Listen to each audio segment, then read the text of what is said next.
nice. It's like normally 5 Your seconds. new single, which is now, I believe this is going to be an exclusive performance.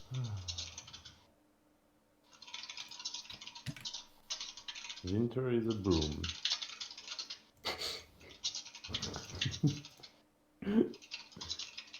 I mean, it's canon right now. Yeah, but like, I can't take winter serious like that. Yeah, but like, I can't He's take a winter broom. serious like that. You knew. Yeah, but like, I can't He's a take broom. winter serious like that. You knew. Yeah, but like, I can't He's a take broom. winter serious like that. Wait. I'm trying to find Mahonix on OPGG, but he was saying, oh, he lost with Alfari. Yeah. Oh.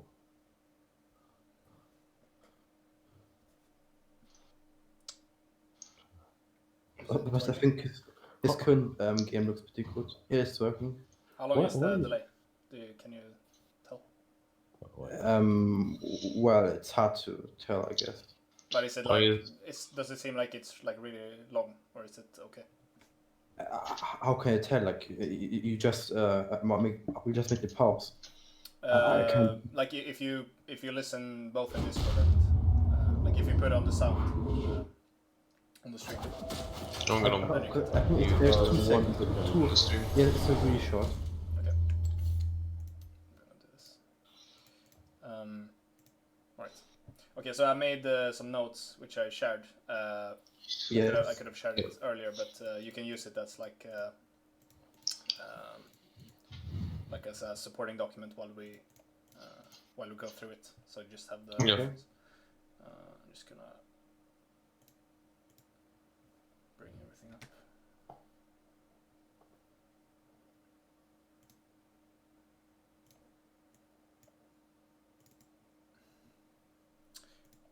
Okay.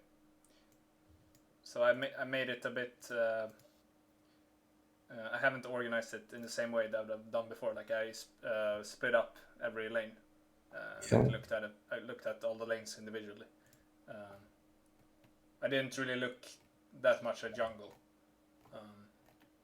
this time. We're just looking at the 12 first minutes? Yeah, so we're like focusing on laning and like how the lanes should go, and then how we work around timings between the lanes, and like how the lanes interact with each other. And that's like jungle comes into that as well. Okay, so but like this game, it was the first game we played yesterday, and like the early game is it is pretty good. That's not where we like made the big mistakes. Through the game, but I still wanted to do a VOD review like this because we haven't really. I don't think we've looked that much at laning before. Yeah. It's pretty important. All right. So I think we start with. Let's start with bot lane. Sure. And then, or let's first start with a general point, which I thought about when I looked at this game. I think it's better for us to start if Shen starts on blue, and then we can get leash from bot lane, since we already know beforehand that this matchup is pretty rough for us. So we're not going to be able to contest double 2 anyway. So we might as well just let Shen have a bit faster clear. And then I also think so the way is Legion here yet, by the way? No. Okay. Let's see. I already pinged him twice. Yeah.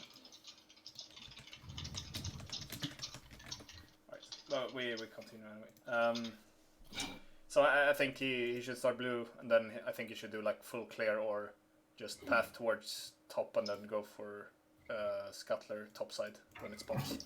Because I mean we don't know, we've made the kind of the same mistake that we often do, that we don't really have any ward either on enemy buffs or like entrances, so we can see like if for example, if Hecarim was starting red buff and then pathed over to our blue buff, we wouldn't have spotted that. So that's something we've done a lot, which we should just make as a standard practice, that we need to like play level 1 so that we have information about what the enemy jungler is gonna do. But that's beside the point. That was the first thing. Right, let's move ahead a bit. Okay, so bot lane. So the first thing I wanted to talk about is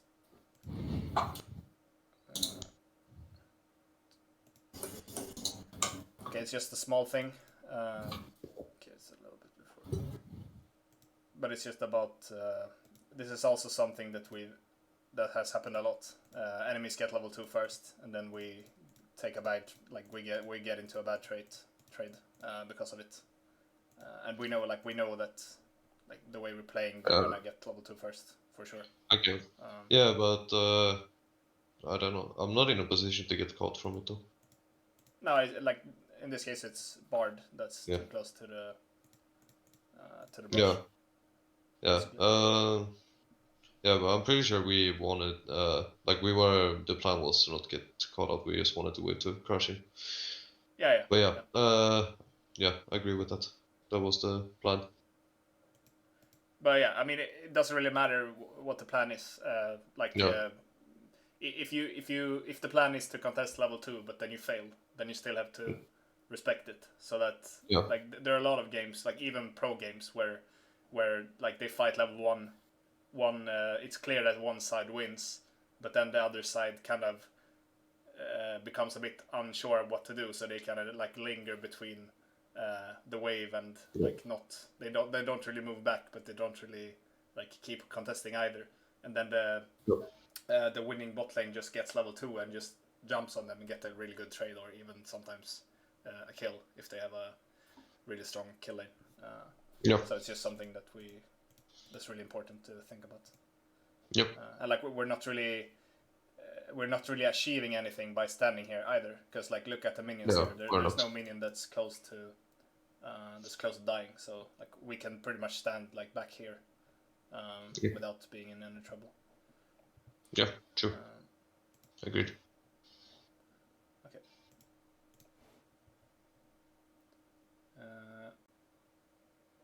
Okay, and then next, I don't have that much about bot lane. I think it was played pretty well in general. Yeah. This was also like a small thing, but it's kind of the same concept. A little bit early, I think. Yeah. Okay, so it's just about like now we have Bard is not like in the lane right now. Yeah. That was intentional because I just wanted to waste the spell so he can throw. Look for anything else. But yeah, it was a bad timing to do it. Looking at the VOD now, but I do this a few times later as well. But it's usually just to waste his cooldowns. Okay, yeah. I mean, I guess it's fine since you have a lot of sustain. Yeah. Because when I E during his W, no one can really get in range to harass me. Mm-hmm. Yeah. It's just a waste of cooldown. Yeah. See what I mean? And like there, for example, we could have actually chunked Kalista a lot, but I had a stroke or so. I should have probably instant Q and could have stunned Kalista maybe. And I'm pretty sure we could have gotten quite a lot there. Yeah. Yeah, that's true. I might have like misinterpreted this, but yeah, like you say, you can get out of the Pantheon W with your E, so it's like you're really safe in general. I thought about it more in terms of like economy. Like you have to use some mana and HP, but you have a lot of sustain, and you're also making him like stay in the lane, which is good. Yeah. In this case, doesn't really matter that much since we have like all of the rest of us are top. But yeah, exactly. That's what I mentioned. It was a bad time to do it, but at other times I do it intentionally. Okay, that's good. All right. Next thing. Okay, so we're gonna be like jumping a bit back and forward. So we're just looking at like first from bot lane's perspective, and then we're gonna do the rest after. Okay. Okay. Yeah. So this was the. I think it was yeah.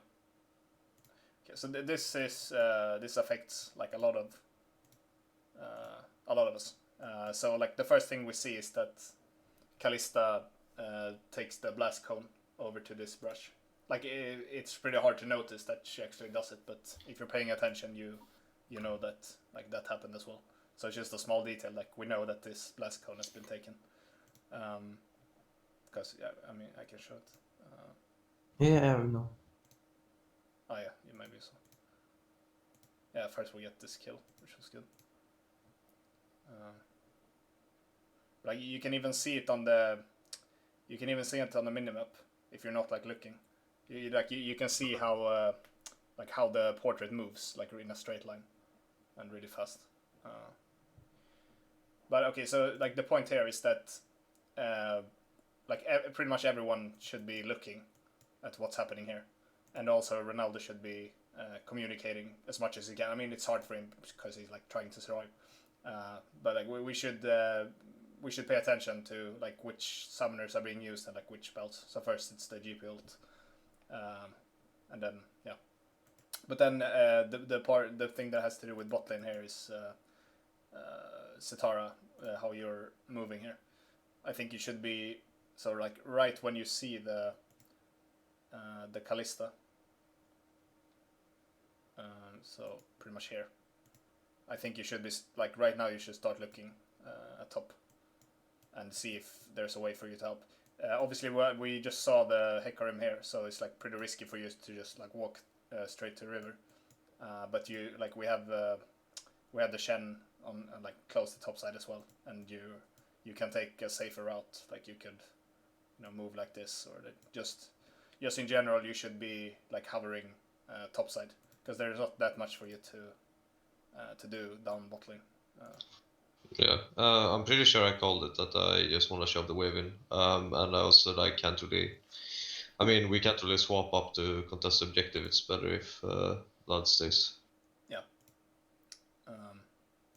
I don't know if there was something that you were that you wanted to do, like pick up a Shime or something. Actually, I'm pretty sure that when I was when I walked at Scarlet, I had the same thought about they made the mistake and I should have walked to top lane. Okay. All right, but yeah, there's a lot of things happening here. Like first, so like she's actually wasting time here, killing the ward to begin with, which is like I don't know if that made any difference. Okay, so we have blood flashing and then GP is flashing. We have ignite from Pant. Like they're getting pretty low. And then here we get Shen ult, which is really good. But I think this could have been like even better for us. So like this turns out like a lot in our favor, but I think it's I mean they really overcommit for it. Like the GP flashing and then continuing to chase the blood I think it's pretty troll. But like if Bard was moving up and then Shen was like moving together with the Bard, I think we can even get more picks than that, and then maybe we can even save the flash on Vlad. So yeah. All right. Let's do mid lane now. All right, I forgot to mention first of all for bot lane that like what's like the idea of the matchup, or like what are we trying to achieve in this? I went it through before we got into game. What I said is that I think this matchup is completely unbeatable, so I think we should have picked Bard. And the situation I want to create is ideally either create a freeze just outside the turret when they are in lane, try to get as much farm when they're not present, and just not get dove if they want to pressure bot side. If I am even by her, at the like around even or even just a little bit behind. By the time I have Muramana and Iceborne Gauntlet, we should be winning mid to late. But if she has a lead, they win mid game, and decide how we want to execute it from that point on. If we want to fight mid game or not. Yeah, so like the important thing with like any lane you're like going up against is obviously like you want to know how the matchup plays out. You know, if both players play correctly, or like if like all players play correctly. But then you also want to know like what you can expect. Like what is your goal in this lane? So exactly like you said, we don't wanna like try to kill them or anything. We just want to try and survive and then get as much farm on the Ezreal as possible and start stacking the tier. So like that's also the way we played it most of the time, which was really good. But then kind of the mistake that happened, which was not like it was due to the nature of the bot lane matchup, but it wasn't a mistake from bot lane. That was when Legion invaded on. If you talk about that, Def, I'm pretty sure like me, Satara, and Furby said we can't go for that scuttle. Yeah. That's just. Yeah, so it was just pretty much a mistake from just Legion. I think like the initial thing we do. So like Furby plays. He plays level 1 in a way so he can place this ward here, which means we see when Hecarim gets there. Okay, let's look at the whole play. Okay, so we see Hecarim here, and he's really low, and then Furby also tries to steal this and forces Hecarim to use smite. Hello. Okay, so we see like we get a view of the Hecarim and we force the smite. So then later on get some information here about what Hecarim is doing. But as we said, like bot lane doesn't have prio. It's not gonna have prio. It's not gonna be able to help if they roam. So like I mean I guess even initially here it's a bit risky, but like if we know you're not getting spotted here, like it's fine. It's fine that you like mess with the Hecarim because it sets him back a lot. And like we knew that he used smite, so like this is really bad for him. But then the key thing here is that you can't stay for too long. So I think like when you do it the way you did, this is totally fine. Like this hurts him a bit. And then now I think you just walk out and then go back to like get the wolves. Wait, so this was actually just a mechanical misplay. If you just hit the taunt, he dies. Yeah, afterwards, really? Yeah. I didn't realize. I told you guys, Shen is too hard for me to play. Yeah. I didn't even realize that. I'm not sure if you had time to react, but you could have flashed. You could have flashed also mid taunt when you realized it was gonna miss. Yes. Okay. Yeah. Oh yeah, that would have been big. Yeah. That's unfortunate. Yeah. I mean, I guess you had. I guess you felt stressed. It looks like you felt stressed, but I think you shouldn't be stressed because he doesn't know that you're here, right? I mean, I was stressed. Generally. Yeah, I mean, obviously you're stressed because of.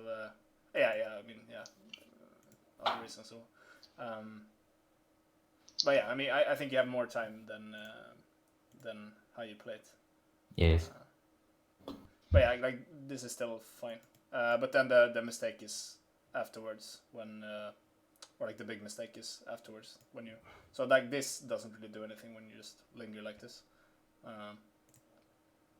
And this is kind of whatever. I mean, but Lana told me that they cannot move, and I still went for Scuttle. So we said like we can't move. Like yes. Yeah, exactly. Yeah. So I think here you just go for wolves and then you go for top crab. Yes. Right. Okay, so I'm sorry. I thought you said the opposite thing. I'm sorry, Latin. No. What was it? Yeah, exactly. Okay, let's do mid. Okay, so we go back again.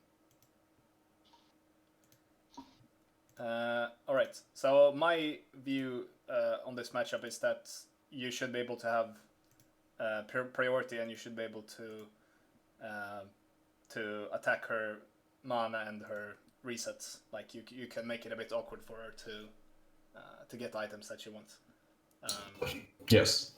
And you can also shove the lane fast and even without using a lot of mana, which means you can like move pretty freely across the map.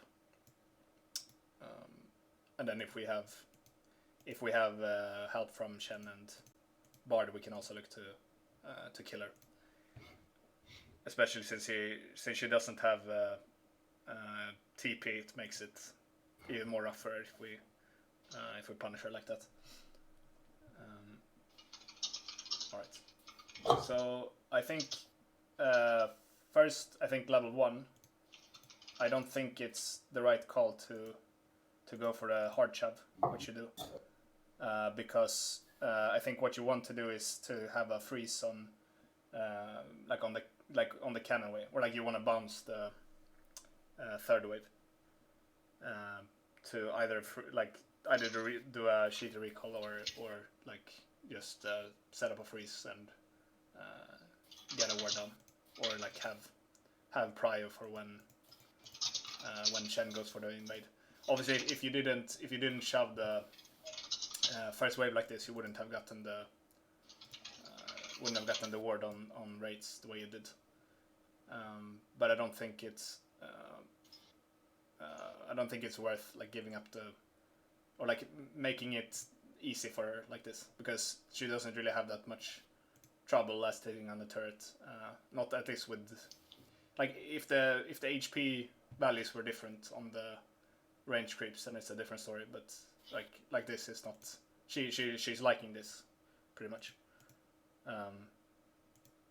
So I think what you want, and also I think what you can do different is that you can stand more closer to her, like zone her more, because on level 1 she only has a re. So she can't really do anything if you just walk up and then try to just push the first wave slower and then crash on the third. I don't know. What was the reasoning with the I guess you wanted to get the the ward to spot out the Hecarim and then look for an invade with Shen, or what was the intention? Yeah, mostly. Yeah. And also just simply because, well, first of all, I can't keep every wave shoved without slow pushing. And secondly, keeping the wave in the middle allows her to actually get resets off. Because as long as she has miasma, like when the time comes for like level 3-4, she gets a free shove every time she has miasma, just because we can't actually engage on her, or I can't punish her. So if the time comes where she needs a reset, like let's say she's like 100 gold away from tier and she needs to shove one wave, and I have like a freeze or the wave is in the middle or whatever, she can actually shove that in and get the free base on tier, which is not what I want to do. So it's a way to just prevent her from setting up a reset. Because actually this matchup is there's no realistic way for me to actually kill her, and there's no realistic way for Shen to actually gank unless she like heavily miss positions, just because of the W. Yeah, it's pretty hard to. Because what's gonna happen is that if I slow push the first waves, that means it's gonna start slow pushing back to me, and then if I don't immediately start hard shoving again, she can actually take that slow push and reset off it and get there. Yeah, I guess like the way she itemized, she went Sapphire and refill, but she could probably get the tier either way on the third wave. Yes, but since she doesn't have TP, if I keep the wave shoved in, she needs to take a bad reset on Messias. Yeah. Like no matter what, because the wave is always gonna be under her tower. But like, don't you still think it's better to have a bigger wave to like crash a bigger wave than just one?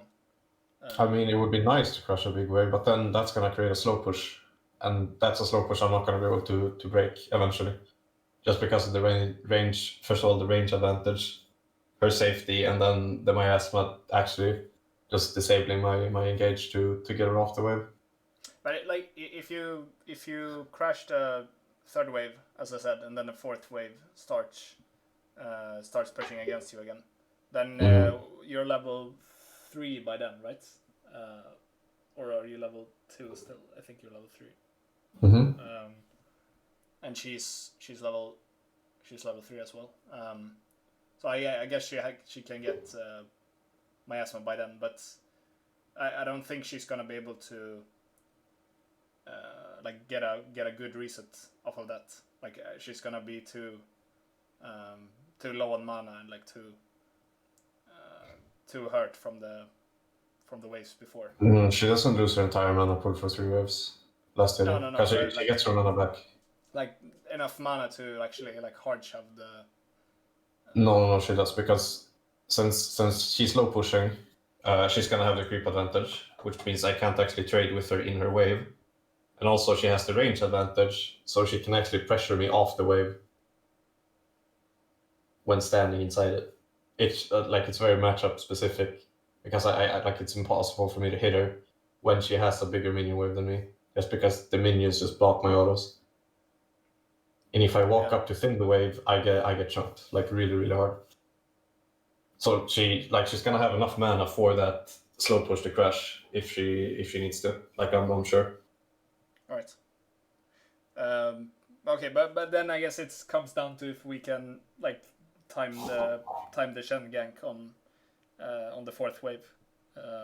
So if we can't do that, then I guess you have to play like this. Yeah, I mean, if we're able to get behind her, it's definitely doable. But Yeah. if she spaces correctly, like getting an engage on that miasma is really, really hard, because our champions are really short range. Yeah, like obviously you need to come from different directions. So like if Shen comes behind and you come like from the front, Yeah. then she can't miasma both of you. But I mean, just the way I see it is like slow pushing would be the preferable way, and it's like it's higher reward if I do it correctly, but it's also a higher risk of her actually just getting that reset off anyway. But okay, let's think about it. If you keep doing like you keep shoving every wave, but you do it a little bit slower, so that like the HP values get a bit more awkward for her. Do you think that would have worked better? Just to like Yeah, try I to can see deny that or for something. sure. Yeah. All right. But also, I think you can probably do like use your splash a bit better as well. So like the first wave was a bit awkward.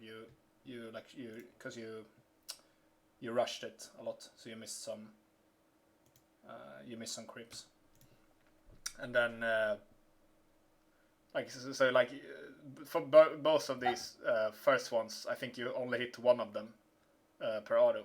You didn't get the like splash. No. Are you sure? I mean, it's too low to splash. But yeah, I know what you mean. What do you mean too low to splash? I mean that if 2 minutes are low with it, like and getting attacked by my wave, if I use the splash, I'll take the HP down on both of them and end up missing like both assets. Oh yeah. But that's just me fucking up the queue initially. Like to be honest, I don't.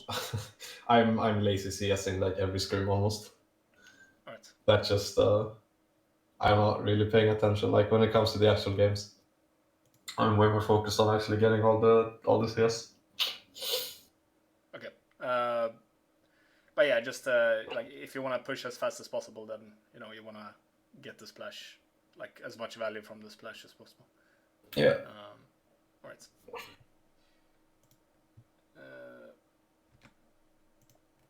Okay. Yeah, we talked about Raptor Ward. I thought it wasn't worth it, but the way we talked about it now, it might have been the best play. But I also thought about like when you get smoke screen, and you do like when you shove her in like this, and then you just smoke screen to stop her from CSing. I guess it doesn't really matter how big the wave is in that case, but because it does work like that, right? It's like she has to move out of the smoke screen to be able to. Yeah, unless she's standing on top of the wave. Yeah. Right. But yeah, it's nice. But also the smoke screen is the only thing that stops me from getting Hecarim ganked. Yeah. If my smoke screen is on cooldown, Yeah, because I like get the way I see like where you have the most potential to kind of punish her, I think is these first like 3 or 4 waves. Because then like if he doesn't cheese like super hard, he's not gonna be able to gank you, like until later on. So I think here is when you have like a lot of a big chance to like punish her. Yeah. All right. Okay, so let's move ahead.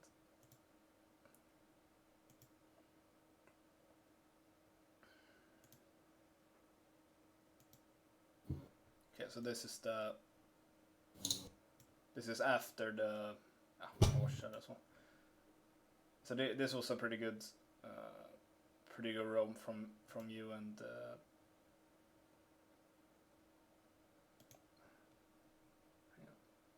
When was it? Okay.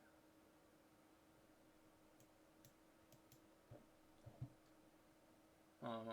I have the wrong time.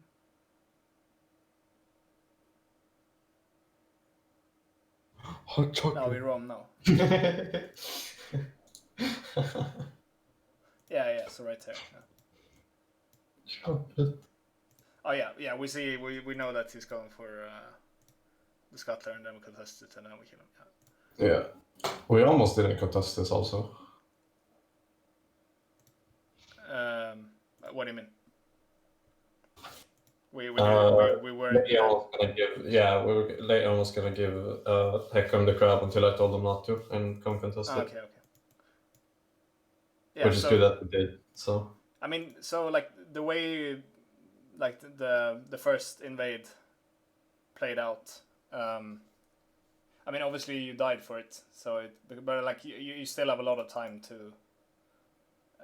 Like you're gonna be able to be there. Like if you go straight for the crab, then you're gonna be there before the Hecarim, and then we also have, since we have the Graves, mid, we're gonna be able to like shove the wave fast, and like he's gonna be able to help you out.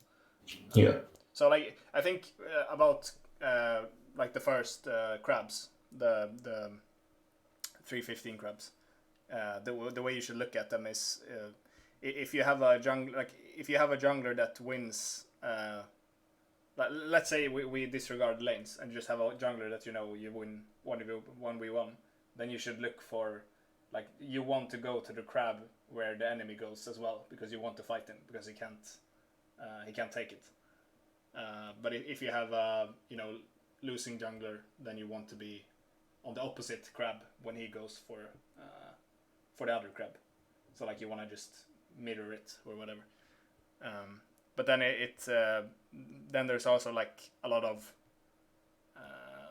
like different like tactics or whatever where like junglers are late to crabs, or like you do a full clear and you don't do it fast enough, so you're late to the crab or like whatever. So as long as you know like what the enemy jungler is likely to do, or like that if he goes directly to the crab, then he's gonna give up like 2 camps, or like he's gonna he's yeah. I mean, you can use all the like the nature of the matchups. You can use it to your advantage. But yeah, well, that kind of feeds into what we talked about earlier, also about early vision.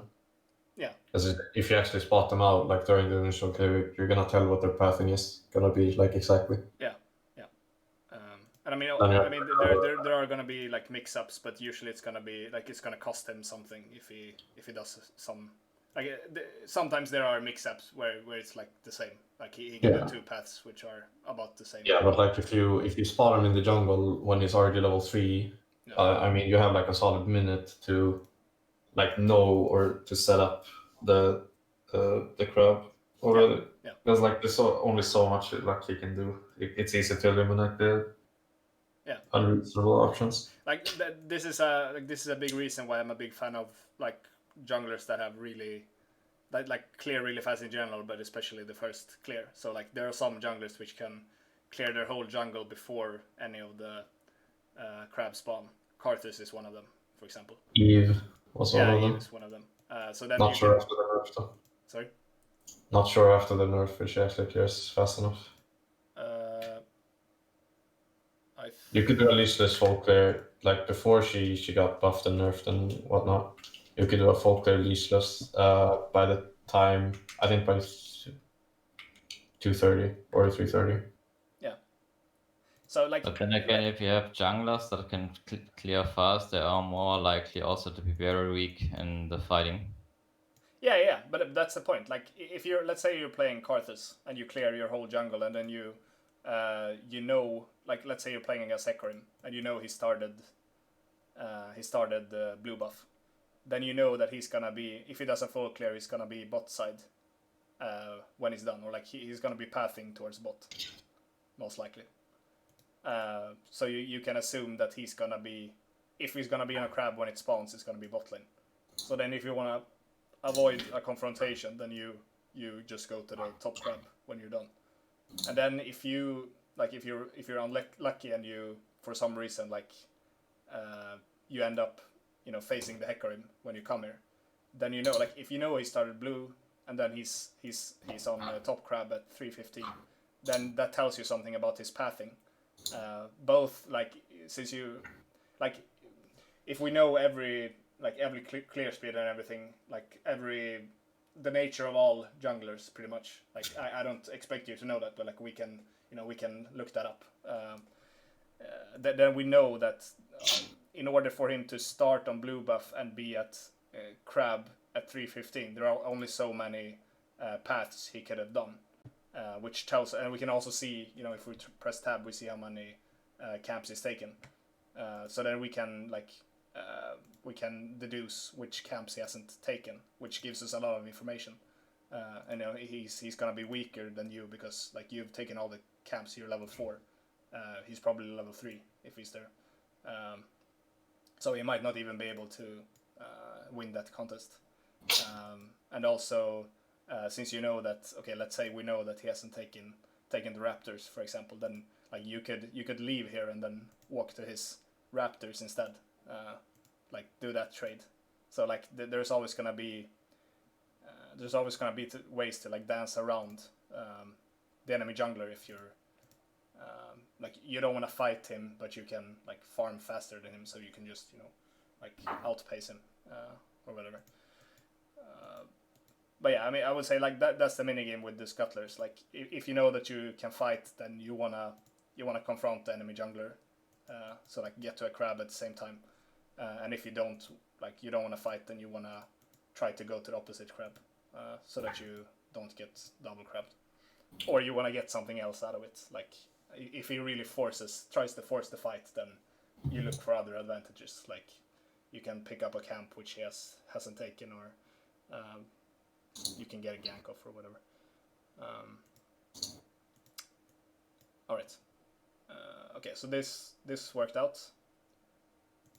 And then Furby walks back to mid, and then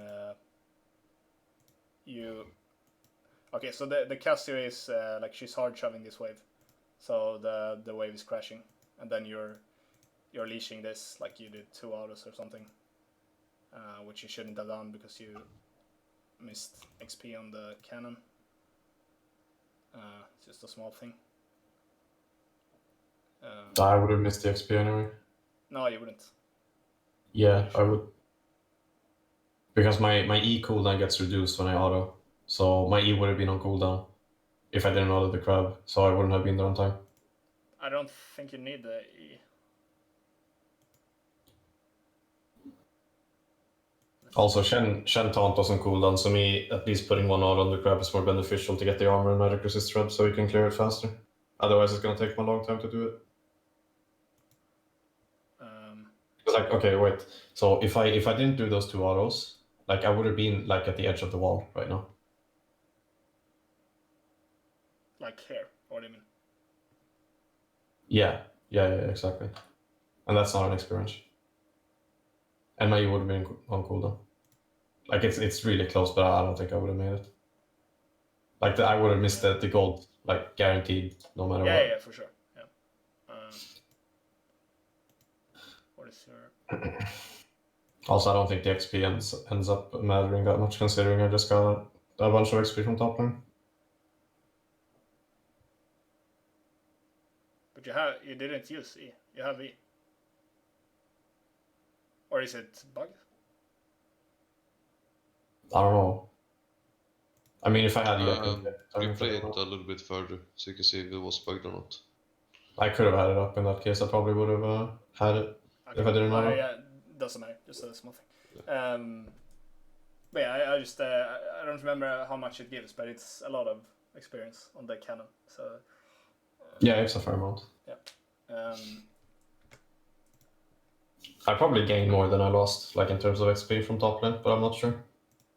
Yeah, they're almost good. Yeah, but also like if my E was up from the beginning, I could have made it in time.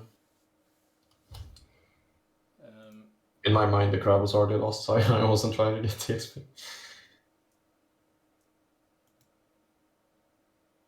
Okay. 5. Okay.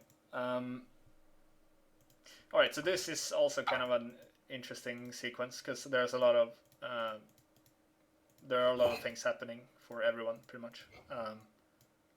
So they just kill the Drake, and then here we get a small view of Hecarim and Pantheon. Like the Pantheon information doesn't really give us much, but the Hecarim, we see that he's kind of low on mana and he's level 4 and he's like 60% HP. And we also see his items. And we see his pathing like down like this, so he's probably either like walking the crags or just like walking into Tribrush here and resetting. So like we know that if we wanted to go for a play mid, then we're probably not gonna have to deal with a Hecarim. But then also, if we look at bot lane, then Kalista has like she has full control of this wave, and she's gonna like it's a pretty big wave. It's gonna take a while before the next wave comes, but like if she slow pushes this, it could get rough for Ezreal. So it's like it's a bit awkward for the Bard to roam. And the way that Cassie, like we talked about it before, it's really hard for us to actually get ganks off on her. And the way she's positioning now, it's really hard for us to come from the left side if she keeps staying here on the right side. So like if we're gonna be able to pull this off, I think first of all we need level 6 on Graves, and if we want to increase our chances even more, we would have to bring Bard or like have Shen come from the right side instead. But then that becomes like really difficult because we have vision control on the left side but not on the right side, and they just got Drake, so we can assume that they have some vision somewhere here. So like actually I'm not sure like if everyone is looking at this just state right here, what do you think the play is here? Like should we look for a, because what happens is that Furby gets or like you can even tell right now that you're going to be able to freeze this probably, but the problem is that Cassiopeia, I can freeze it temporarily on my side, but again, like we already discussed, that Cassio has wave control after she gets her first items, especially after 6. It's kind of how that example I was talking about earlier. Like if she has a slow push, there's not much I can do in this lane at all, just because of the range advantage. Where I think the first thing to do is make sure Ezreal doesn't get dove. The second thing should be recognizing the wave state in mid lane, Because if we actually move Shen and Bard up here, not only do we pivot pressure, but also we can actually get Cassio off the wave, and then maybe maintain the freeze, which sets up a scenario where we can actually maybe get a resource advantages from her losing CS, depending on like how the 3v3 is. Yeah. But like, how do you envision us doing it? Like, how do you wanna? I mean, yeah, we wait with Bard, so like we make sure that Escher doesn't get dove. We're pretty sure that Hecarim is not gonna try a dive. Yeah. But they might go for a 2-man dive Yeah. if Bard is not there at least. So yeah, we wait for a while. But then, how do you think Bard should path just through river or? I don't think it matters as long as it's a safe pathing and it doesn't get caught. Like he can be a vision if he wants to. It doesn't matter. Yeah, so like I have a Yeah, question. go ahead. Yeah. Considering they have had pretty much prio the entire time, there's a big chance that they have vision inside of our bot side jungle. It's not like we can push up for him to rotate either. I think the best way is to back and go straight mid, like maybe top side. I don't think there's time for that. No, The way it's gonna- it's not time. the way- I think way we right now- planned it earlier, but Yeah, it's just a suggestion in the situation is similar. of course. It's just a hard thing to plan because you don't know how. But Like what Furby said, like if we step on vision, like after Hecarim is backed and then like Pantheon moves here, and then Bard. Even before Hecarim backs, honestly, because like if like Cassio's most likely gonna start like crying about like 3 people being mid and she can't push or whatever. So the odds of Hecarim actually canceling his recall to go help her out is quite big, and then he loses time and tempo and resources and shit. Yeah. Like considering that he's low, like I think we probably win 3v3 in mid. So I think there's definitely like we can definitely get like resource advantage by looking at the way. Yeah, so like let's say there's a ward here and then Sitara walks here and Cassio sees it, then she has to she can't really shove the wave because she has to respect the Bard. So then either she brings the Hecarim and the Pantheon, or she steps away from the wave. So it's probably gonna be good for us.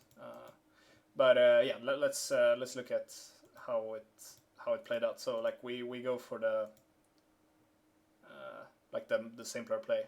Just hold this wave here, and then Shen comes. You put Graves puts this pink ward down, so we know that Shen is not spotted. But yeah, the wave is here, and Cassio is here. So like right now, it's pretty much impossible to kill her. But obviously, she wants to break the freeze here. Yeah. Well, I think at this point, like Bard should already be on his way, as long as we have established that it's really safe. Yeah. Yeah, I think that's probably the only way we actually pull the gank off. Because I mean, I don't know if you're level 6. I don't think it matters actually if you're level 6. I mean, I get level 6 on the cannon. Sorry. I get level 6 on the cannon whip, so I just need to Q it once, and I get 6. Yeah, but like if you do it before Shen comes, then like the freeze is gonna break. So then she's like safer again. I mean, I just mean that if we actually gank her and get onto her, I can get 6 from the wave, and then use my ult too. But okay, so now she actually walks up like quite a bit. So like here she's in kind of a gankable position. Do we have flash? I don't know if it's correct or not. I'm pretty sure it's correct. Yeah. All of it. But we don't have level 6. Yeah. So I think Also, this is also what I mentioned before. Like, as long as she has miasma, she has a get out of jail free card on any gank basically, and we need 3 people to actually be able to effectively kill just her. if we just talk about obviously like you're a little bit behind now. I don't know if like you're behind on level, but in terms of items, No. It's still pretty even, to be honest. But I just think like in the 1v1, can't you like try to be more?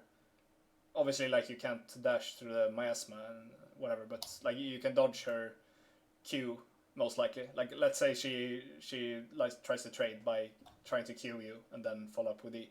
If you dash forward when she Qs, can't you get a good trade from that? And then that. No, because she can ult me and run me down.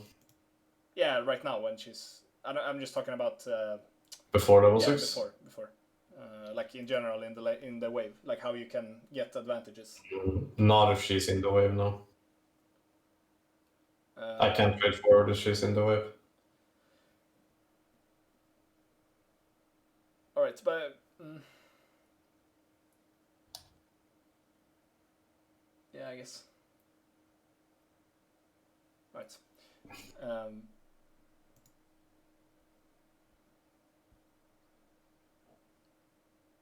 Okay. Yeah. So she just gets out.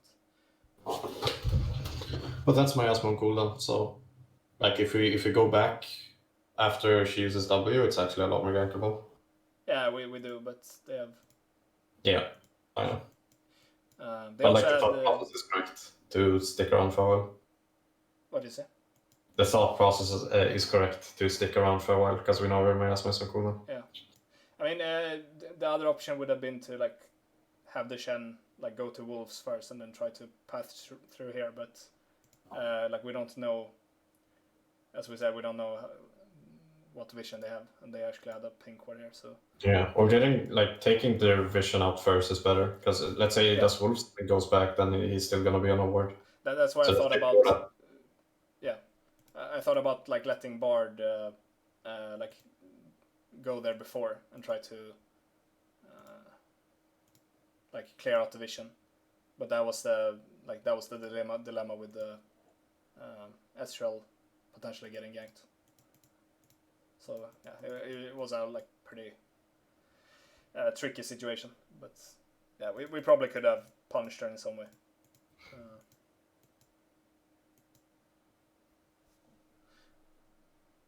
Alright, nothing like really bad happens anyway.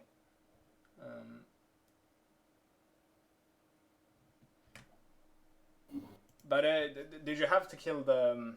Because I also thought about just like getting 6 before Shen shows himself. Could you have? Yeah, I had to kill the cannon and I think 1 or 2 extra creeps. Yeah. Because then you might have been able to do that without actually breaking the freeze. But yeah, I would have had to queue it. Otherwise, I would have taken a big chunk of damage. Yeah, and then you don't have Q for Yeah. for the kill. Yeah. All right. All right. Next thing is.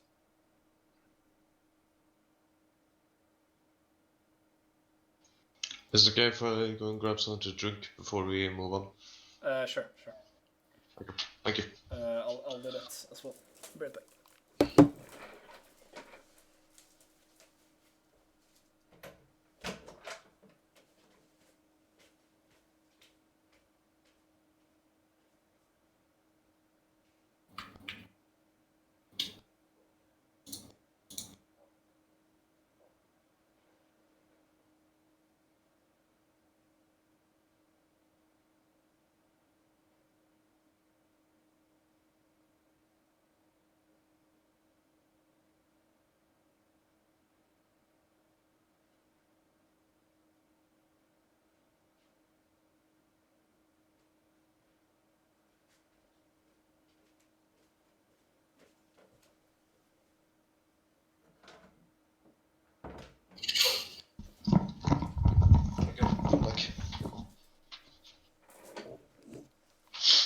Welcome back.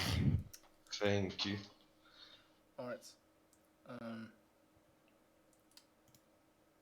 Is everyone here? Yes. All right. Okay. So now I don't remember what you were. I think did you go for another room? Oh right, Correct. it was this invade. This was a nice. It was so incredibly unlucky, and I'm still angry about it. Yeah, but just like the general idea, I think was good. I think we should have Vlad come as well, but we'll get more into that when we talk about top lane. But yeah, it's a good idea and good attempt.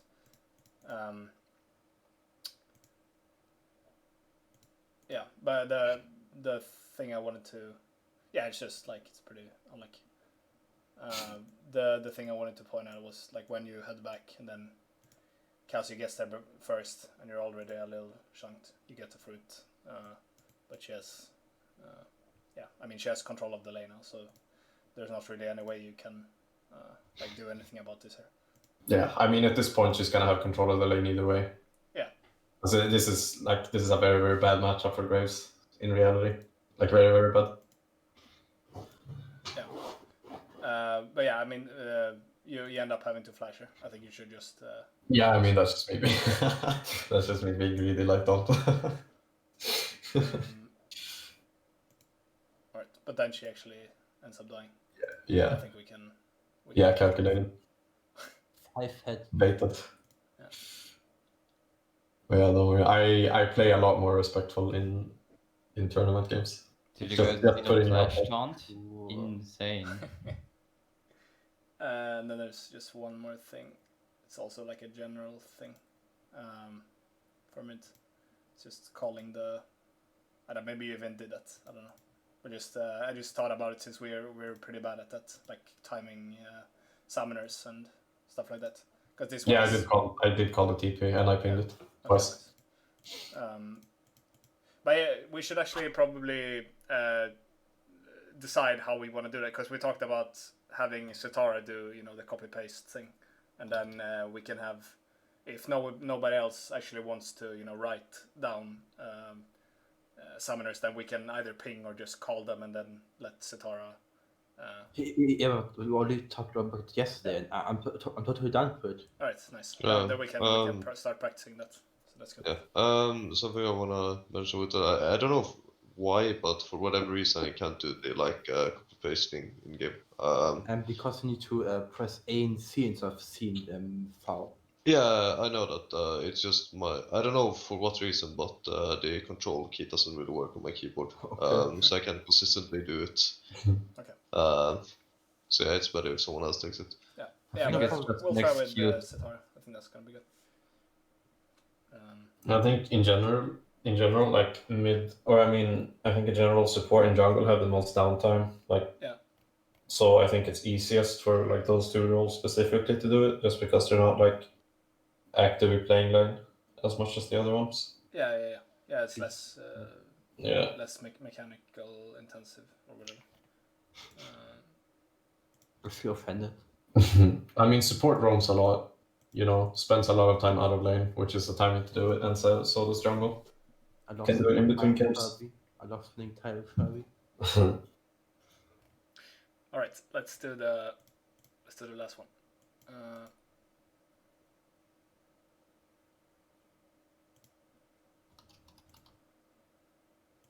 Okay, top lane. Okay, so first of all, the matchup. So I think the goal in this lane is just to, as you also said in the game, Ronaldo, is just to pretty much farm as safely as possible, and like GP is gonna farm as well, but you're not gonna be able to like punish him or kill him or anything early on. But then when you get like level 9 plus, or like get some items, then you're gonna start pressuring a bit more. So just try to get to that point as safely as possible. Yeah. And I think ideally, if he lets you, then you want to freeze as much as possible. But then at the same time, you don't want him to be able to like build slow pushes and threaten dives, or just like overwhelming you with like 2-3 waves under turret and then poke. Yeah. And as well, it's like super hard to freeze the Gangplank because he has Yeah. such a long range with barrels and stuff. Holy shit. Wait, I'm sorry, I'm interrupting. I just need to get this like out of the way. Mm. Leonard, Yeah. fucking, did you know that Pornstar Cillian is fucking streaming with Facecam? Yeah, he never speaks ever. I have never seen him in my entire life. Sorry, I had to say it. Hold on. Don't worry about it. The way I describe it, like ekonomiare. Sure. That's what I think of straight away. What the fuck? Okay. He looks like the most normal guy alive. Yeah, it's actually true. Holy shit. I'm closing the stream now. It blew my mind. I had to say something. Go on. All right. But yeah, just yeah, try to stay safe, pretty much. And I think you did a good job of that in general. So the thing I said that before you came, Legion. I think you should actually start blue this game, and then either full clear, like from blue side to red side, and then go for top scattler. Especially if we actually knew that Hecarim started here. Like we can guess that he's gonna start here because he's probably gonna look to try to get his bot lane ahead, which means he wants to path the bot.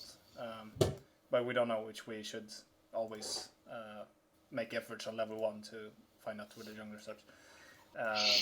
But yeah, so we actually we do the leash here with Vlad. I don't know if it's actually gonna matter that much, but I think it might. If you're able to be here when the wave crashes and GP is not there, I think you can probably control the first 3 waves at least, and that gives you a slight advantage. So I think that would be good for us, especially since we know that bot lane can't really contest level 2 regardless. So and it's always like giga scary to leash with Vladimir, just because like if anyone plays a melee champion, they for 90% gonna cheese you in a try, and then my lane is like giga scuffed if I get cheesed. Yeah, if GP stands here and you walk here, it's gonna be really rough. We don't have to pull if we play Shen. I mean, we could just do leashless, but I think since we have like bot lane is they're standing here anyway, so they might as well leash for you, and then you get a bit faster clear, and then you're probably gonna get the top scuttler for free, and then I think it's just gonna be smoother in general for us. I disagree. Okay.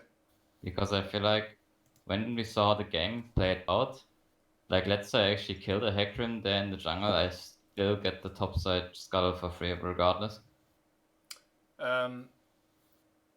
Yeah, I If I guess. play correctly. But I don't think you can I don't think that's the reasonable approach, because it's low key cheesy that Graves even saw Heka doing Raptors and forced Dismight, because if I don't know how jungle works that well, but I think if he clears more efficient or do something else, he just gets the whole Raptors, and then we can't contest bot side crop anyways. So you know what I mean. The thing about playing this type of pathing is that I can easily decide on what I want to do by just adapting towards the game. So let's say nothing happens in this scenario where I do Red Bull Grump and then nothing sees. I don't see any gank opportunity bot lane or mid lane. I can just do my wolves and then starts to rotate towards top lane anyways, and will be in time. Obviously I won't be level 4, but then again I wouldn't be level 4 no matter what I do, since I'm playing Shen jungle. Yeah, I think the reason for the reverse Volker pathing is just to get the gank opportunities in every lane. Look for something early if possible. Every time you play these very strong early game junglers, also Set or something, you have so much power in the early stages of the game, so you can easily just try to do something and then still be efficient in the pathing regardless, because you won't farm anyways. Yeah, I mean, obviously it's gonna be different with depending which jungler you're playing. But I think with Shen and in this game where we're not really gonna be able to gank bot or top, and I think if they're smart, they know that as well. So mid is the only gankable lane, and then when I mean, again, it becomes becomes about having our plans aligned. So the way we're playing mid is we're shoving, and then we're looking to get having priority and trying to get information down. So I mean, I guess it does make sense that we go for the invade because of the way we're playing with Graves. I mean, but Would that change if I would have started blue? Because I would say no.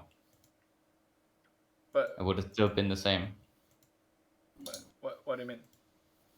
Like you said, it's better for me in this game, since bot lane is gonna lose regardless in the early stages of the game, to just start bot side and then path towards top lane. But I would do the same pathing. I'm doing the same pathing if nothing happens when I do from red and still get all the same camps, and I don't waste time actually. Yeah, I mean the way it played out from how the Hecarim paths and like how the enemies played. Then like we got the ward here and then we saw the Hecarim, which means that No, but you were just realistically speaking, when I think about pathing, it's like, okay, let's say I'll start bot side and I'll do the 3 camps and then do red buff. What happens in that scenario is I have 20 seconds of downtime because I could do the camps, but then again I will never be able to finish them because I'm like really slow. So I can just do red, blue, and grump and see if something happens, then do bulls and then see if something happens, and if still nothing's happened, I can easily walk towards top side and get the scuttle in time, and I didn't waste any time. what you said. You said you had downtime if you. What did you say? If you do what? Yes. If I do full bot side clear and then go towards rep buff. Because doing the Raptors or Crocs is not efficient enough because I will also be very low and I'm not there to farm. But you could do raids, right? Or Raptors, yes. yeah, Raptors. Yes, not efficient. Because I will lose a lot of health. And if the Hecarim paths differently, I will lose that's the point. Like we wanna, you wanna take the scuttler that he's not taking, and we wanna know which one. But why? Why? If you're low, like if you don't want to fight him, then you and you're low, then you want to be on the scuttler, which he's not on, so you get it for free. Yes, but why would I not fight though when I play Shen? The early levels. Yeah, you want to fight him. Yeah, okay, then that's a different story. Then you wanna find him on. You wanna get to the scuttler, the same scuttler that he's getting to at the same time. I mean, even if it doesn't work to go bot lane, I can still go towards top side. It all, like, in this specific game, like, it just what happened is like a bad way. Yeah, when you say Lana? Like, I don't think there was any issue with the path in this case. It was just that we couldn't do the skull, because like as we saw on the red buff play, if he was more comfortable on the champion, we get a kill there and he gets the red buff and he can just dip. You already know we can't take the scuttle, so you can just path into the top lane scuttle, and with the red buff you would have gotten from Hecarim, it's like the deficit would be too big for him to contest it at all. Yeah. Like I just think the biggest issue here was more like a champion issue that it doesn't have games on it more than anything, because I think it was the right decision. But Realistically the way I'm thinking about it is like we know that their bot lane is a lot stronger, and we know that they're gonna be able to help out on the scuttler if we like if you start fighting on the scuttler crab at 315 here bot side. Yeah. Then like we're gonna probably have Graves there before Cassio, but their bot lane is gonna be there before. Yeah, but we also know that first of all mid has permaparry, and secondly when Hecarim starts blue he's gonna be kind of low once he comes outside, because he's very bad at clearing. Yeah, because I don't think we have to necessarily fight the skull, but I don't think like the actual play there prior to the skull. What do you think is like the best thing we can do here? Like if we know that Hecarim is starting. If I fuck up there and don't get the red buff, I'll just go for topside scuttle and get it for free. Yeah, like that's the play. what I was was exactly what we did, except that the play didn't work out because of mechanical. Yeah, I think we like the only change I would suggest is that like we don't go for the scuttle in this case when it didn't work out, that we just path towards the top one instead. I'm not sure, but like this should be in everyone's mind when we see that a Hecarim is starting blue buff. Like we know he's gonna be low by the time he transitions from top to bot side. Yeah, but we didn't really see him though. That was the first. No, but we know he's gonna be low. Yeah, but like we didn't know that he started here, did we? We can discern that just from the lane matchup. Why would they want Kalista and Panther to come late? Yes, and Also, then bot lane was not leashing. Bot didn't leash. Their top was late. The Raptor ward. He could do he could do solo. No, he can't. No. Okay. That's gonna fuck him up so hard. He has to back most likely, or like be at like 100 HP at Raptors. Okay. Yeah, like at this point, we're probably pretty sure he started blue buff. But, But by the time Shen hits level 3, we know that he started topside just because we didn't see him on the Raptors. If he started bot side, we would have seen him after Krugs on the Raptor camp. All right. So I guess it's. I guess that. So like, I don't know about everyone else, but like at this point, I am very aware the Hecarim is going to show up to Raptors and be low HP. Yeah. That's something like that should be in everyone's mind at least to see if we can actually do something. But that's why I also mean why it's like so important to do this type of jungle pathing with the champion I have, because I want to punish him because I'm really strong the first 4 to 5 levels. If I would have played in that scenario, like let's say like something Kha'Zix, I would have definitely started blue because it's just way easier for me to clear because I want to scale as well, and I don't care if the Hecarim scales because I know I scale as good as well. But if I play something aggressive that I want to fight with, I definitely want to punish the farming jungler. Okay.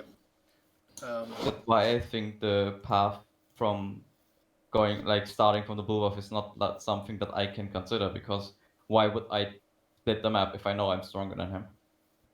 Yeah, I agree. I mean, it's also like it's a more of a reactionary play, and it's really champion specific. Because let's say he was playing Set, for example, he wouldn't be low by the time he got to bot side. But we know that Hecarim clearing top side is gonna be low, or clearing blue side is gonna be low by level 3 until he heals up. Can you actually show me real quick if he did all the camps? Like not all the camps, but if he actually did wolves as well on top side, the Hecarim? Yeah, he did. You didn't do Grop, or what? No, that's why he was level 2. Oh, okay. No, you don't. Yeah, I mean, he would have been even lower HP if he did Grump. Yeah, but he would then he level would 3. have. Then the timing would have been different, though. Yeah, but We that would was. have seen him probably. I don't think the timing matters. Like, I'm gonna do the same thing anyway. Yeah. Okay. Yeah. Okay. So. Okay, But what is the right play for the Hecarim? Because they saw you warding the Raptors, no? So Yeah. what should he do? Like, is skipping Raptors the option there? I mean, he you should get. just not path that way. That's the most in thing that you can do on the Yeah, Hecarim. but if you just do red buff, if you just do red buff now, or I don't know, I'm not sure about the, I don't know jungling that Yeah, good. no, like the safest bet would have been for him to just pull the Raptors away from mid lane instead of just clearing them on the spot. And then, like, he had smite, so he. Yeah, he but was- still, he's showing, like, he's giving us information by going here. Yeah. Yeah. I mean, realistically, what the best play he can do if he fucks up his early start that badly, he should just do the full clear top and then just reset and then go for his red buff. Yeah, Yeah. I thought about that. Like at this point, he's not gonna get level 3 from taking one camp unless he goes to Krugs. What do you like? How do you mean he fucked up? Like he shouldn't have started blue, or what do you mean? Yeah. You should absolutely in no case ever should you do blue wolves, because you're not gonna get level 3 unless you do Krugs. Okay. And no one wants to do blue, like no one wants to do blue wolves into Krugs. That's just that's so bad. Yeah. Like you need to get level 3 as fast as possible in this meta.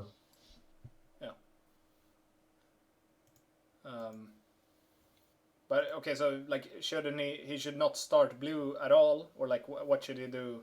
If he starts blue, he needs to take Rom, so he gets level 3. Yeah. Alternatively, in this scenario, he can just walk over and Q Raptors once to get the healing off, and then just go to red buff. But then again, like he's not gonna get level 3 from red buff either. So at this point, he's already trolling. I mean, if we look at the game state, like we already established that bot lane is gonna get their bot lane is gonna get level 2 regardless because we cannot contest it. So just start red buff in that case. It doesn't matter if they are late on lane, because even if our bot lane starts to push like a madman, they still have to respect the Pantheons. Then they still have a lot of pressure level 1, and we don't. We have a Bard stun in Q, Ezreal. Like it's only Pope. It's not an all-in, so they can just still push out the lane for free and get level 2 for free. So might as well just start the red buff. Yeah, like if he absolutely, like let's say it's necessary for him to start topside in this game, then just solo start on Wolves and just do Wolves, Raptors, Red, Krugs. Okay, But okay, so Hecarim fucked up, but still, like, okay, so we know. I mean, Yeah, I mean, we regardless, we didn't know that they didn't leash before we saw them here, though. Like when you were decided to start red, we didn't know that he was starting blue, did we? No. So like, we because knew at the moment that when Gangplank showed late on yeah, like but that. I mean that's I mean- after you take. You made this decision before any of that Yes. happened. So like, So in that scenario, if it's happened to be that he still started bot side, I can just do the Raptors. Like, look at the time right now. Did I already do the ground? You're about you're on to. the- Just show me the XP from the ground. Okay, let's. I'm gonna clear this at like, let's say like 220-ish, like 225, somewhere like that. Mhm. Then I'll just do wolves, and I still have like roughly 10 seconds to walk from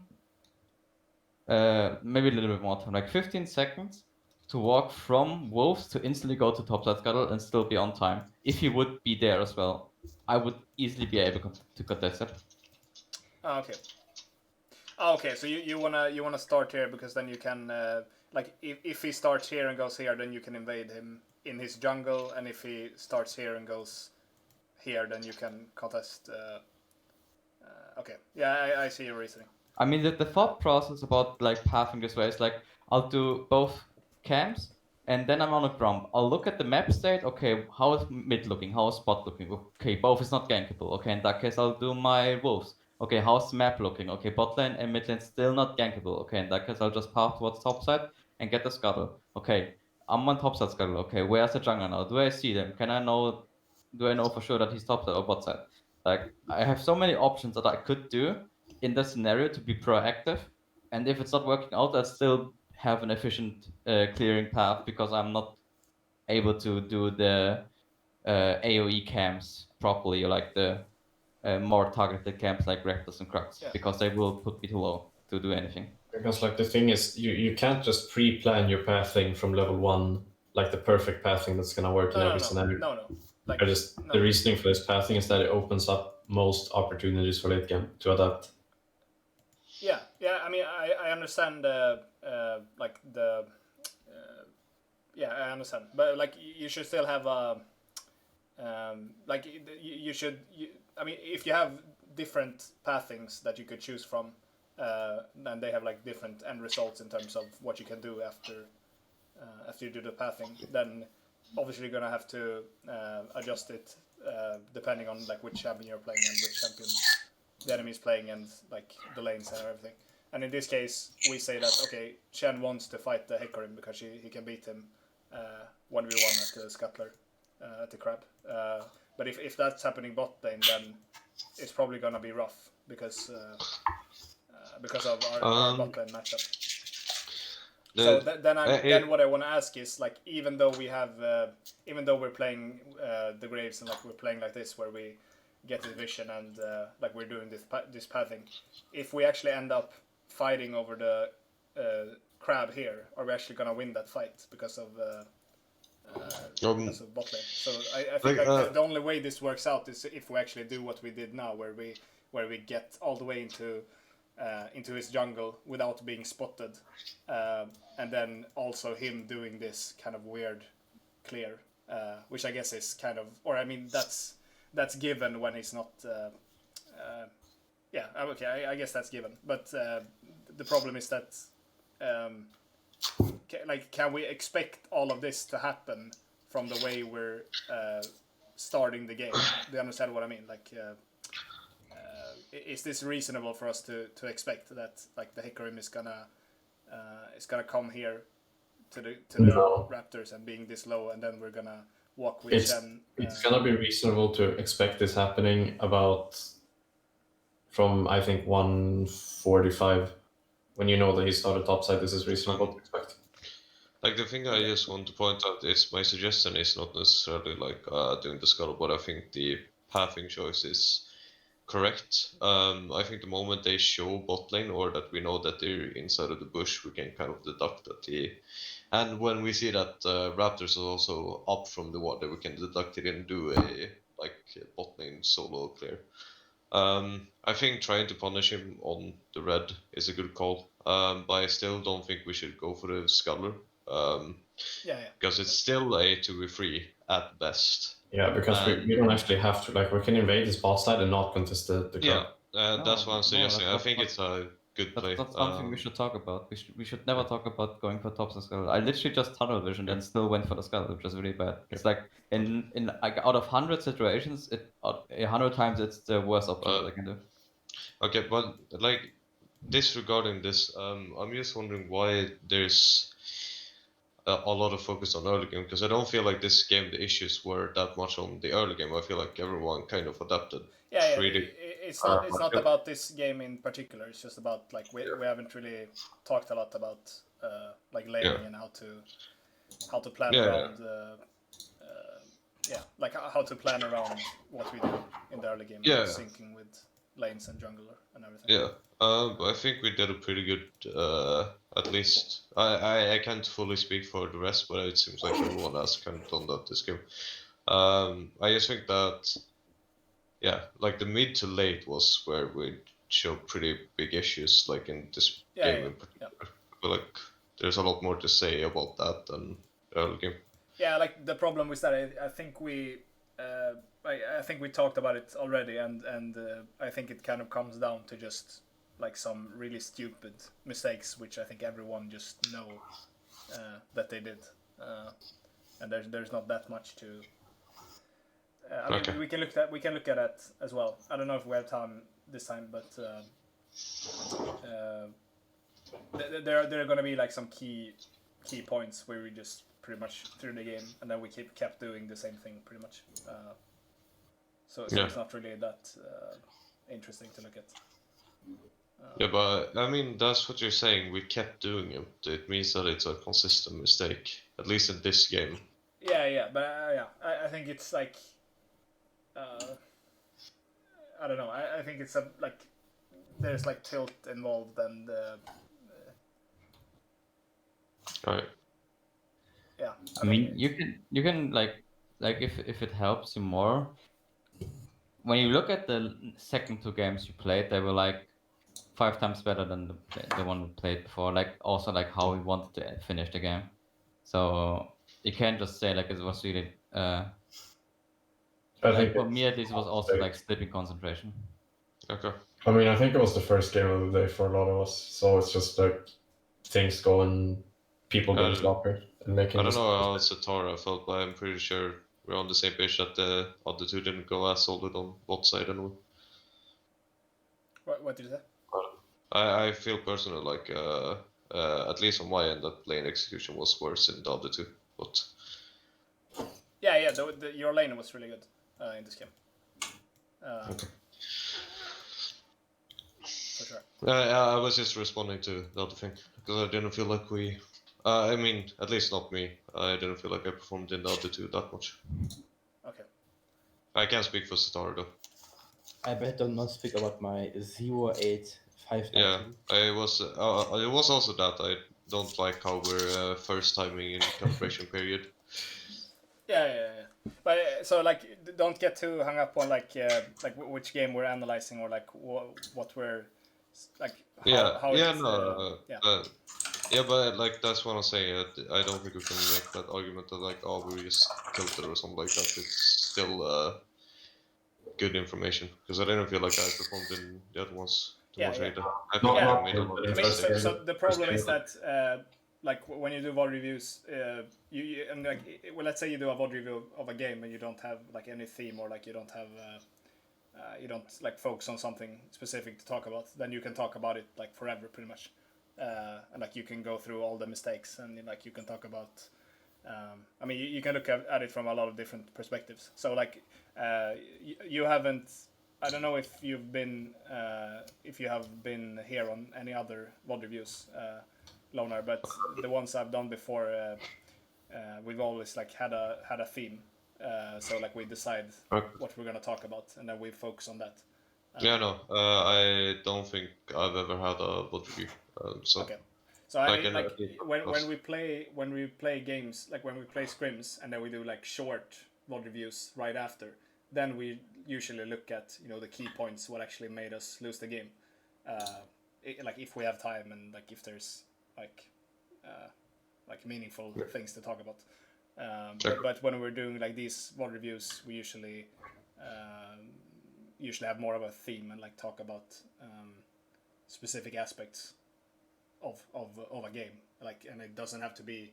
The idea is to not take a game where it's like really specific to that game, but it's more like general things which can like are likely to happen a lot in other games. But like something I personally felt is that like this is the first game where we have played proper weak side. Like bot lane is super weak side on this game, and it's also the only game we have lost. I feel like it's good to get reviews on the opposite, because we have been winning every single game on the strong side, but the one game we played weak side we haven't. I guess what it's But that's not because we played the weak side poorly. It's just because we played overall very poorly. Because like when you see like we were 4K ahead, so that means we did something good. Like of course. So, but like, again, it's like only like loss as well. So I mean, what else? If we just take this snapshot here, like 1-7, we're up 4K at 14 minutes. Yeah. They have 2 Drakes for some reason, but. Wait, this is the exact time where Cassiar fucks me up in bot lane. I'm getting PTSD. True. But like, so like we're scaling well, and we're 4K up, and like we pretty much have full control here. So the reason we lose is because we're trolling pretty much. I mean that's the easy explanation. Like we can dig into it and like talk about the specific things, and maybe we should do that. But in this case, what I decided to talk about was not. I mean, TPH, we could just play the rest of the VOD, just start it and play it on like X2 and just talk about the game. From here, what I mean. Yeah, why not? Yeah, but there was I had some more thing I wanted to say, but now I forgot about it. About the rest. We didn't talk about top lane. Okay, so let's leave it up to Ronaldo. Do you want to talk about your lane as well, or do you want to do the like fast VOD review of the rest of the game? I mean, we could do both, no? Yeah, that's the both actually. Yeah, Just lock cam on me and. Yeah, I guess we have time to. Yeah, we have time to do both. Okay, let's do top first then, and then we do. Then we do this.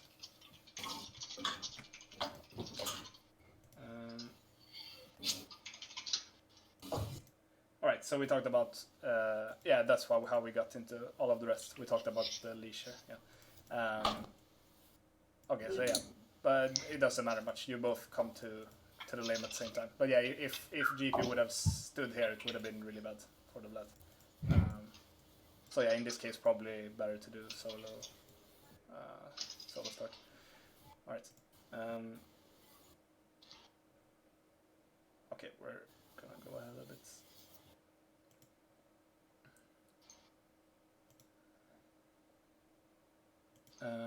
Alright, so this isn't a mistake from you, it's a mistake from GP, I would say. Or like, so what we talked about, like you wanna, ideally you want the wave to be pretty much here, but you also want it to, like you want there to be no way for the GP to like build a big wave and crash it, and you also don't want to get harassed by his barrels. So it's like it's really hard for you to actually stay like really safe, but that's kind of the I mean that's the goal for you pretty much. No. So right here we have he has four minions, you have 3, and then plus the cannons. So it's like slowly pushing towards you, which is nice, nice for you. But like I think what using my open tablet. Sorry. Oh, sorry. I think what GP should be looking for here is to wait for the next wave and then do a hard shove or like 2 more waves, or like I mean either if he, I mean in this case they can't really look for dives since Hecarim is down here with no HP, but he can look to get a free reset off or something, or like just bounce the way. But okay, so he does the barrel here, and then what I think you did well there was that you stood positioned like inside the wave, which means if he wants to poke you, then he has to shove the wave as well. So now like, you pretty much guarantee that it's gonna keep like pushing towards you. So that's good. And then if we keep going here, he cues you there as well, which like that's kind of the nail in the last nail in the coffin, because obviously he aggroes the minions, but then also when your minions aggro the GP, then GP's minions aggro your minions, so then he pushes even faster, which means he kind of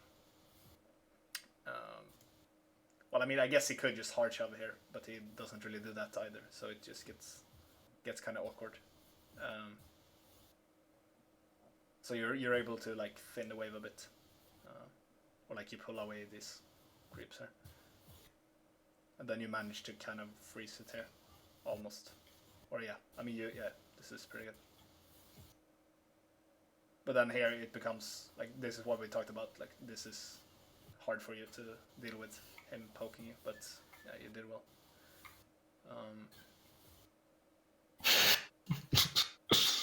Yeah, but yeah. What did you want to say? No, I think it's also on the Gangplank being bad. I think if it's a good Gangplank, he could abuse me in this spot. Yeah. But since he messed up. Yeah. I mean, he's kind of fucking up the wave a bit, but like this is kind of, I mean, this is where you want to be. I mean, when you know that, I guess when you know that Hecarim is bot side, it doesn't matter as much. Like then you don't have to, have a freeze or like be safe here. So like if it was possible for you, you could have tried to shove the lane, but in order for that to happen, you probably would have needed to be here on level 1 to get level 2 first, and then keep it rolling. But the way the game started out, I think this was like, I don't know what else you could actually do to like have a better start here. So does someone else have another like suggestion? What else we could have done different these first 3 waves?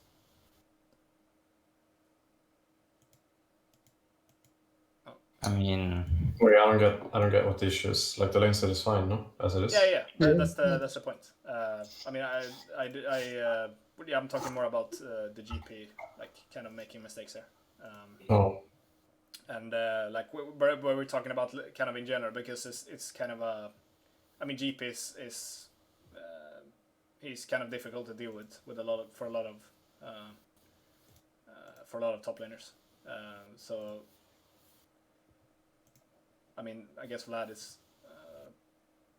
one of the better ones. But okay, so in the context of what we want to like achieve in this lane, or like how we want where we want the lane to be, and everything like that. So okay, so do we agree that we want to have the with what I said, that we want to have the wave around here, but as long as we can like keep it thinned? Yes. Okay. Yeah. It shouldn't be that close to tower. More like, where you're holding the mouse now. Like at the last caster creep. Yeah. In the red wave. All right. Okay. Okay. So let's move on. Yeah. I think like this matchup is. I think GP start. I mean, I think Vlad starts winning around like after level 7. I think, So yeah. I think that like just getting off first recall with a CS lead for Vladimir like is enough. I think I would be pretty happy. Yeah. Just getting first recall with a CS lead. Yeah, that was really nice that you got barrel. Okay. Alright, so the first thing that I thought could be done differently was after the kill we got here on the Hecarim. I think here you should just hard shove this, either with the Shen or without. I think both are fine. I guess you don't have E, so I think you should actually shove it with Shen. I know you said in the game that he should just leave, but the reason I think you should hard shove it is because it's because of your gold and because of where the wave is right now. So like this wave just spawned. So if you just shove this like fast and then scored it, it's not like ideal, but it's I think the best you can hope for. Actually, if you shove it fast, you're gonna deny GP's Sheen back. Yeah, it's true. yeah, But yeah. the thing about those waves, because there's like Ken wave, and I fucking hate sharing Ken wave XP. Like it's so fucking disgusting for top laners. Like duo XP is so cringe, and I really just hate it. But yeah, probably it's the right play here. I mean that's a fair point. I think like maybe you could like ideally we could have Shen auto the cannon and then you like you're killing the like you're killing the range creep, but then Shen leaves before like he gives you the solo exp of the cannon or something. But just the point is to just try to do it as quickly as possible so that we get your reset off. Get your reset off here, because as Furby said, we can. I'm not sure we can actually. It's gonna be like really close, I think, but we might be able to deny the Sheen. But then I think the bigger thing is that you get a good reset off, because the way the lane was before that, GPS control, so you're not gonna get like this good of a reset off without help, So I think it's just a really good situation for you to go back, and also you're gonna have enough for either Kindle Gem or Codex. Finish. Yeah. So it's a really good timing for you to back, and you can get refillable as well. And then what actually? So if we just play here, after you kill this wave, you have. Let's see. Okay. So here, it's a little bit slow, and now the wave is almost there, so it's gonna be a bit awkward to get the reset. But right now you have 1,000 gold, which means you can, if you want, you can right here you get Fiendish Codex plus refillable, which is a really good back for you. I think in this game you probably, I think Kindle Gem is better because of like survivability, but I'm not sure. Maybe it's more worth that. If it's about survivability, he should just go Seeker Songbird. But I hate Seekers. Then you need more gold. Then you need. Yeah, I mean Vlad is gonna win the matchup, so you can just go pure damage. Yeah. And I think maybe it's better to just go for the Codex. I think even getting a large shot on first back is not bad. I think that would be preferable even. Well, the CDR we have 1,000 gold here, so if we back right here, then we kind of force the GP to either get a bad reset in terms of what he can buy, or he has to like stick around in the lane longer, and then he's probably gonna have to TP back, which is gonna be honestly, I can see why Vlad would be kind of unhappy here. If I was playing Vlad right here, I would have wanted to stay for an extra wave to get Blood Shard. TBH. Yeah, I don't know what. So I know that I called Shen off because I didn't want to share XP on that cannon wave. But I don't know when I take the reset. Do I take it after this wave? Probably not, because you take one more wave. Yeah. So like you're gonna out-sustain him. But the point is like the kind of funny thing is, so if you back right now, then you get Fiendish plus refillable. Yeah. But you end up backing after this wave. You kill this wave. Let's speed up a bit. I think I know what my reasoning here was. I mean, he's no pots right now, and I really want to I don't want to give him reset, and I think I still have my pot. or I just used it. I don't Uh, know. But this reset is just super bad, actually. Yeah, so like the It's problem just here is bad. that on this reset the wave is even worse. So like this wave is Yeah. already almost here, and then also you do end up getting 1200 gold, which Yeah. means you could go for the arm guard or you could go for the it's 1250, right? The large rod.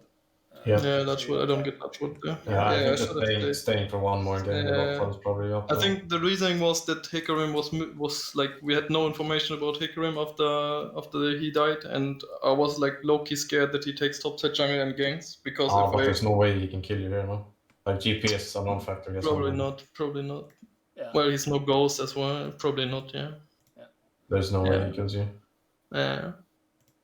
But then Yeah, I think when you have a winning matchup like this, like after level 7 and especially after level 9, you know you're gonna hard win.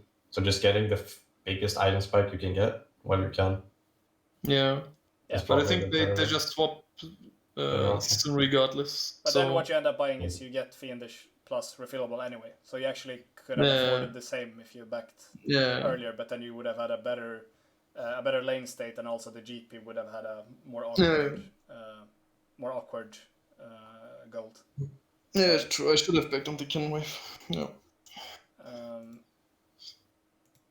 But yeah, like I didn't really think about the large rod alternative. I guess that's also something you can Yeah, that's pretty good. consider. Well, I think yeah, it's good and probably is the best item here. But then again, like I feel like those 10% CDR help you so much in lane, just because like lower cooldown on Q, more sustain and stuff like this. So yeah, I I think really like the general thing. I guess you want most of the time is just CDR for the blood.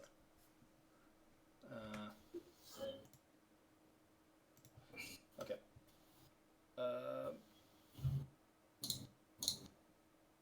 But then also if you go for the large rod, then you're gonna GP is gonna get what he wants as well. So like if you can settle for if you're actually able to be ahead, or like in this case where you can get a good reset off and you're able to get Fiendish or like Fiendish plus refillable, and then GP gets like he doesn't even get Sheen, he gets like I don't know. Kal plus yeah, I know. Yeah, then that's really good for you.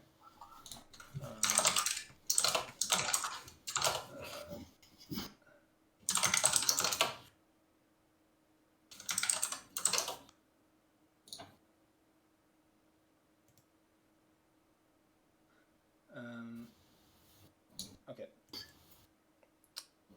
So just a few more things.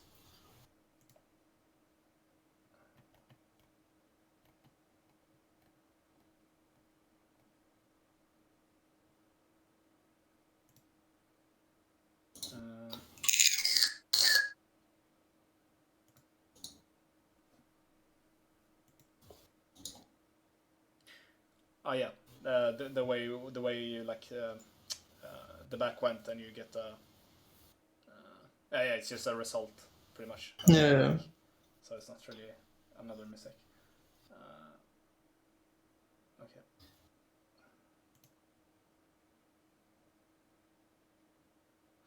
And then it was this, yeah. So I think the way, if we just go back a little bit.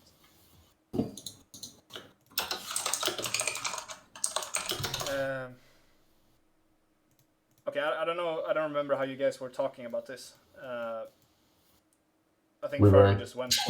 Not at all. Like Yeah. I think the first time I saw it even on the map was when Legion said like you're on their own there. You're on your own there. Yeah. Like no, this was actually, the I first did talk about it. I was just kidding. I didn't tell anyone to come or anything. I said Cassio's she's getting blue buff. That means Hecarim is topside. I'm gonna look here or whatever. Yeah. But I think it would have been a good opportunity for you to come as well. I mean, GP could have set up a freeze here if you roll. That doesn't matter. Yeah, I think it's fine. He loses a wave and a half at most, and that like. Yeah, I probably should have gone, but then again, like I don't know about mid lane and stuff like this, so I don't watch mid lane, and obviously you give me the information, but I don't connect those dots. If you say like I'm gonna look here and Cassio zoom, I just tell me to move in there, and then I move in because Yeah, I mean, the thing is, you shouldn't have to move, because I should have just killed Hecarim. yeah. I mean, it was a combination of, first of all, the blue buff blocking one of my autos, which was kind of unlucky. Secondly, him smiting the blue buff and then me greeting and not flashing after. Like, just look at the play in its entirety. Like, Yeah.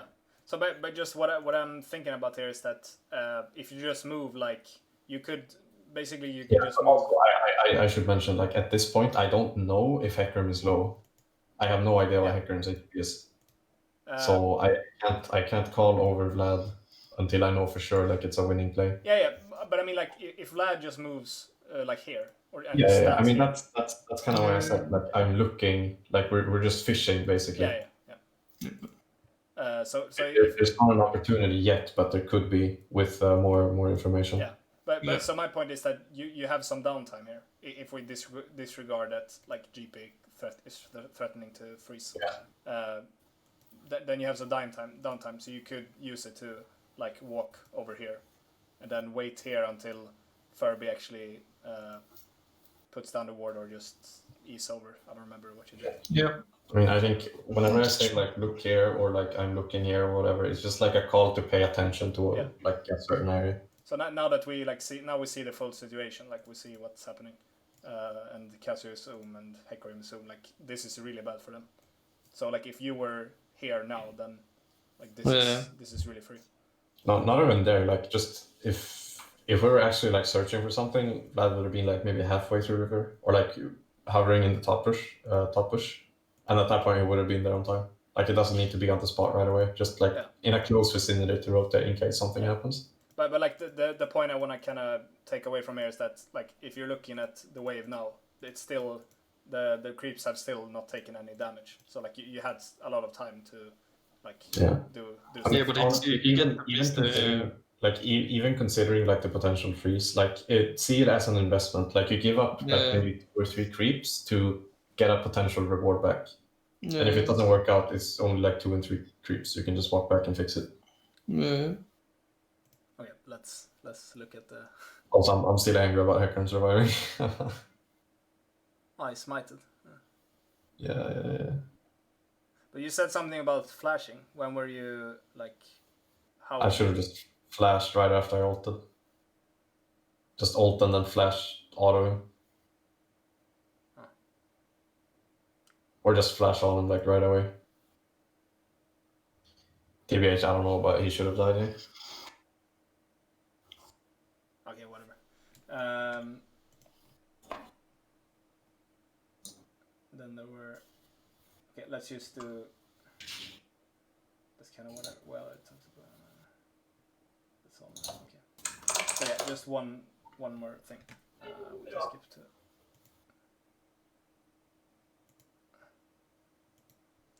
Okay, so it's the second Drake. So I think first of all we really had like full control pretty much. Okay, so here we can leave mid lane, but I mean, so like the Drake is gonna spawn in 9 seconds. So like we could say right here that okay we sack the mid way and we just take the Drake because like we have a lot of vision here, and like we have like Cassio is under turret here and. Yeah, I mean we see them here and everything, and we know that we have TP advantage on the Vlad. So I mean, right now we have control, so we can just drag out the play if we want to, no? Yeah, but like, do we want to drag out the play? I mean, it depends. If we gain something from dragging out the play, then yes. Because if we're forcing DP to walk down right now, then we're just getting free CS in top end, and we can just delay the play by like 45 seconds or a minute. Yeah, but we don't know if GP is walking down.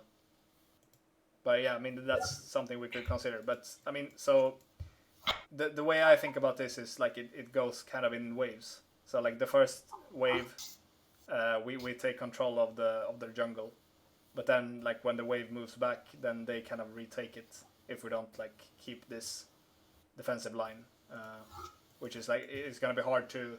So like keeping the line behind the Dragon Pit is not really sustainable for us. I think in this spot. Yeah, I don't think we need to.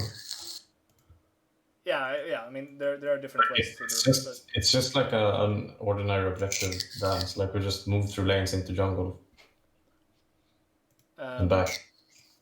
What Eventually, like we push the waves, we get the vision down, then we go back to lanes, push that, move back into jungle, until we know for certain that we can actually just start the Drake.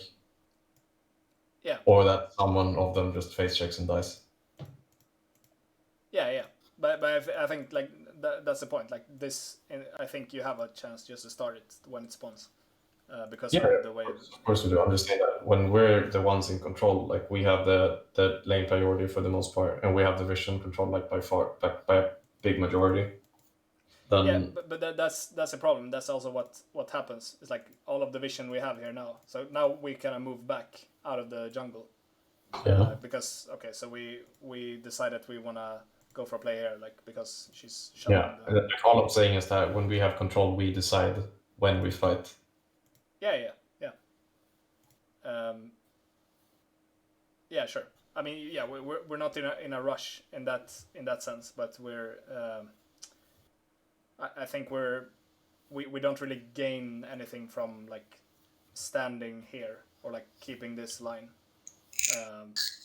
And if we say that okay, we're gonna set up this vision and then we're gonna move back and then we're gonna see what happens. Then if they clear this vision, then we don't have it anymore. And then if we want to get new vision, we need to recall on support to get new wards, and like the play drags out a lot more than just a few seconds. So yeah, I think the easy play is just to go for Drake here. Sure. Also, like remember, if they need to retake the vision control, they have to actually leave the lanes, which means they lose CS if we have priority already. Yeah, sure. Like if we're actually like defending the vision, that's true. But in this case, we're moving away from it, and then it's free for Pant to just clear it by himself, which means they don't really lose anything. Yeah. So yeah, I think this is something we do a lot. Like when we set up, we plan how we're gonna take the objective, and we set up the vision, everything. But then we kind of like leave. We don't really know how to sustain it, or like how to defend it, or like if we should we stay and defend the vision here, or should we take the Drake, or should we force a fight, or like we get a bit. I mean, as a good rule of thumb, you should stay between the vision and the lane you need priority on. So in this case, like standing in like halfway between mid and red buff, for example, to defend that line of vision by also being close to the lane to get gain the priority. Yeah, so I think the first mistake was that we didn't have anyone against the Kalista in mid. But like the initial thing I was saying was that I mean this is fine if we just say that okay whatever, we don't care about this wave, we just take. That's a fire alarm. Yep.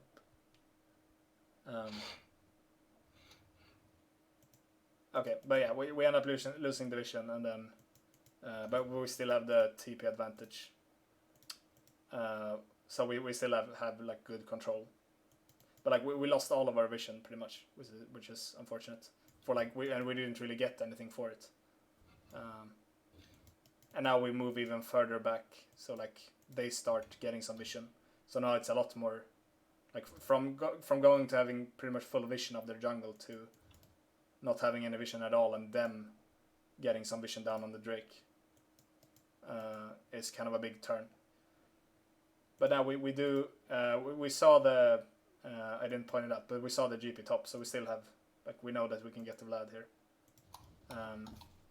and we have a good ward for Vlad to TP on. So like and the Drake is in a really good position. Like it's still really good for us, and we're zoning away the Cassie here. But the problem is here that the advantages that we have here is that it's 4v4 down here, but we have TP advantage, so we can potentially be 5v4. So that's the advantage that we have. Plus that we have better item spikes than they have right now. So like we want to have a fight, or like we want to use our advantages. But what we're doing now when we're like DPSing the Drake is that we're pretty much just saying that okay, we're gonna flip the Drake, or like they're not engaging on us to stop us DPSing the Drake, and like we're not bringing the Vlad over yet. So like we're not really initiating anything. So if this, like when the Drake gets low enough, they're just gonna try to steal it, and then the play is over pretty much. Because then it's gonna be a lot harder for us to force anything. The reasoning for me to TP, I TP'd like really late this fight, and I think the reasoning, or I know the reasoning for me was, I mean, I lost, like, I'm already behind in XP at that point because I lost like a lot of XP from when they swapped and they zoned me off the Wave's top lane, and Gangplank is already ahead in XP, even though I should be ahead in gold right now. But then again, if I TP there and we only get the Drake, we lose top turret and top pressure, and I get even further behind. So I really only want to TP if we really get something there. Yeah. So that's why it's so late. I don't think you're doing anything wrong. The thing there was something, but it's. I mean, I think you could have shoved the. It's one of my notes. You could read it later. It's not a big thing, but you could have shoved the Wave a bit faster to like have better priority and like not taken much damage from the GP. But it's not that important. The important thing is that we're like the Drake is low. Like we're trying to force a fight because we know that we're stronger and like we want to fight. But the way we're trying to force it is by lowering the HP of the Drake.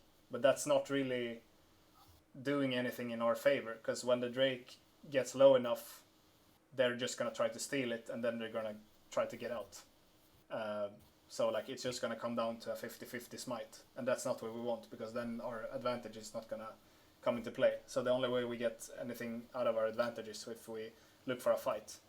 And the way we look for a fight in this situation is, I think the best way is to use Bard ult to try to catch someone out, and then if we hit Bard ult on, let's say, Kalista and Pantheon, then you can TP on this ward, and then we're just gonna get a lot of kills, and then we just leave the Drake. I think preferably even higher in HP, so that there's no chance they can take it, and then we get like 2 kills, and we also get the Drake. But the way it plays out, the Drake keeps getting a bit lower, and then they are the ones initiating with GP ult. So GP isn't even here. Like he's not even. We know he's not gonna be in the fight because we saw him like starting to walk earlier. But he uses his ult, and then Kalista and Pantheon starts to engage with the Kalista ult. So like now we're on the back foot, and then now we're also giving space to the Cassio to join the fight. So like it gets really awkward for us. It would have been a lot easier if we just open with TP or with Bard ult on them, and then like we commit to the fight and take the fight instead of like dragging out a dance this long. Just because like the other alternative is that we just keep like standing around and not doing anything, but then we let the GP walk over. I mean, if we do that, like if we drag it out even longer, then we could like still have the Vlad like getting minions for free. So I mean, that you could make an argument for that as well. But I think in this case, we just want to have a fight pretty much. And then like So- they get the control and they get the Drake, but we still manage to win the fight. So like it's not all bad, but it could have been a lot better. So it's on me to start the fight like this? I think that's the best option we have. I think we could also have like Shen being a bit it has to be a team decision that we're gonna look for a fight rather than like try to kill the Drake, which we should realize because we don't really have like either we need to zone them away so they can't take the Drake, or we need to fight, like we need to kill the Hecarim, like we need to do something so that they can't do the 50-50. And I think the easiest way is just to force a fight. So either we like walk up with the Shen, but then they're just gonna like kite back, or we try to catch someone out with Bardot, I think are the best options. Or do you think it's hard for you to hit anyone with a Bardot, or what do you think? I think hitting is not a problem. I'm not sure what our positioning beforehand, or like if my team can reach. Like I don't Okay. remember where we were. Like I just remember that we split apart because of GPU, but it's probably afterwards when this started. So like my kind of argument is that we should be the ones looking for a fight Yeah, I rather agree. than them. So in that case, we get the Bardot off before the G-Pilt, and then we just commit. But like And, now there's no option for me. Like Luna and Grace are bot side, and it's basically later on me. yeah. So, Obviously, before we should have called it, or like, I should have called it or Furby. I don't know, but yeah, at this point, it's like. so like yeah, I we're mean on we the get page. like when they start approaching us, we get scared, which I think is also a mistake. So like what we want to do here is like we pretty much want to run into them. Like this would be a good fight for us. Like right here, we could probably Yeah, maybe. Bardot and then Vlad TPs and we just run to them. Because like if a fight breaks out, we want to kite up or left here, like somewhere here, because like we want to kite away from the Cassiopeia so that she doesn't even get to come into the fight, because Furby's gonna get there before her if he starts moving. So like we wanna fight these guys, and we want, if a fight breaks out, we TP here with Vlad, and then we're guaranteed to win it, and then there's no chance for them to actually contest the Drake. But the way it plays out, they start moving towards us, and we start moving back, which means we kind of sandwich ourselves because of the Cassiopeia, and then it also gets awkward. Like this TP word gets less value because we're so far away, and then we do like a defensive Bard ult, and like we get fucked by the GP ult. Like there are so many things which could have been in our favor if we initiate the fight, which becomes in their favor because they initiate the fight. Yeah. All right. Okay. So now I think we should. We need to. So the point is that we should also talk about. We also need to talk about specific strategy for the tournament, the qualifiers. Yeah. So I think we should choose now if we want to do that, or if we want to do the full the rest of the review of this game. I'm for surgery, definitely. What did you say? I'm definitely for the surgery talk. Yeah, same. I mean, we at least I watched the game yesterday, or at least the keyboards. So yeah. All right, let's do that. Loner, if you wanna, because you sounded really interested in like doing the full WOD review, and if anyone else is interested, we could do that. Either we could do it just like talk about it just you and me, or we could do another session where we do the full. I don't know. I've kind of talked with Leon about it. I think it's fine. Okay, nice. At least for now. If any other game comes up, I guess we can take that all together. I think it's a lot more valuable to have everyone on it than just one of them. Since most of the issues mid to late was like a collective thing rather than specific. Okay. All right. So we stop this one now, and we talk about the qualifiers. Let me just